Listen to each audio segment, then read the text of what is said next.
Shalom. First and foremost, I'd like to give all praise and glory to Yahweh, Ba'ashem, Yahweh Shai, Ba'ashem, Rakakadash. Double honors to the elders, apostles, of great millstone, preaching this word truthfully and sincerely. Shalom to the Akim, scattered to the four corners of the globe, preaching this word truthfully and sincerely. And shalom to the Akim, that be like unto the speckled bird, preaching this word truthfully, faithfully, strongly and sincerely. And I say shalom to your Akim out there. And this is in the news, another news article that's uploaded. It says the Biden executive order allows sanctions on those involved in the Ethiopia's Tigray conflict. And this is from VOA News in the African region. And this was posted on, the article was posted on September 17th, 2021 at 11:08 a.m. And it reads, an executive order signed by the President Joe Biden allows the U.S. Treasury Department to sanction all sides involving the war in Ethiopia's northern Tigray region. It includes the Ethiopian, the Eritrean governments. And it reads, the new executive order I signed today established a new sanctions regime that will allow us to target those responsible for or complicate in a prolonging the conflict in Ethiopia, obstructing humanitarian access or preventing a ceasefire, Biden said in a statement. These sanctions are not directly at the people of Ethiopia or Eritrea, but rather the individuals and entities perpetrating the violence and driving a humanitarian disaster. The order allows the agencies to impose sanctions if steps are not taken soon to end the 10-month of fighting.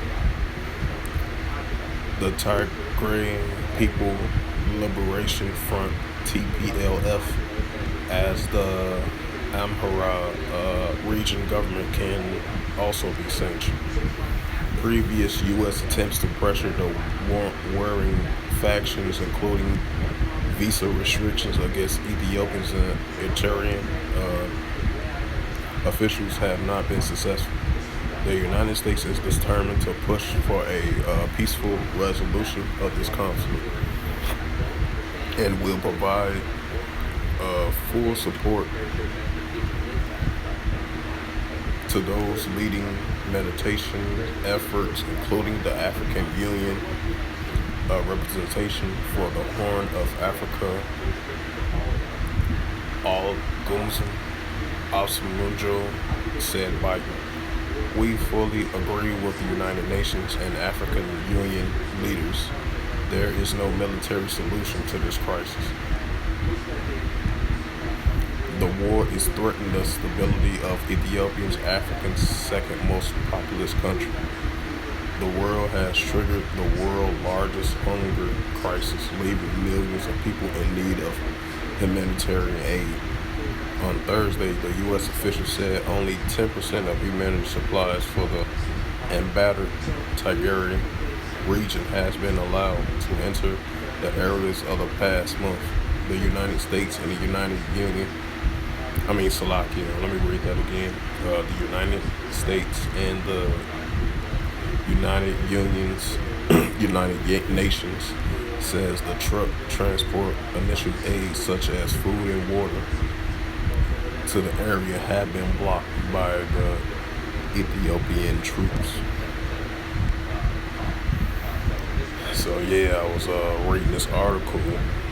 From the way I was reading it, I guess, the Biden administration, his executive order, I guess, was allowed, a Biden executive order was allowed for the Treasury to sanctions of these people or these groups or these military groups or troops, sanction them for responsible for wars over there in the Ethiopian region over there, the Tigray area region down in the African region over there, in Ethiopia, interior as well too. So, I just wanted to bring out this article, you know.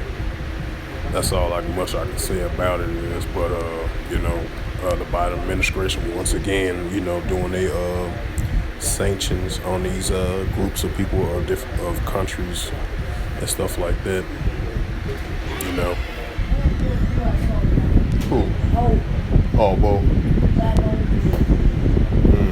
So with that, I would like to give all praise and glory to Yahweh, Ba'ashem El Shai, Ba'ashem Rakakadash. Double honors to the elders, apostles, Brad Millstone, Christian's word, truthfully faithful, strong, Mississippi. Shalom to the Akim, scattered through the four corners of the globe, Christian's word, 25th, truthfully and sincerely. And shalom to the Akim, scattered through the four corners of the globe, that be like unto the speckled word, Christian's word, truthfully faithful, strong, and sincerely. Until next time, I'll say shalom.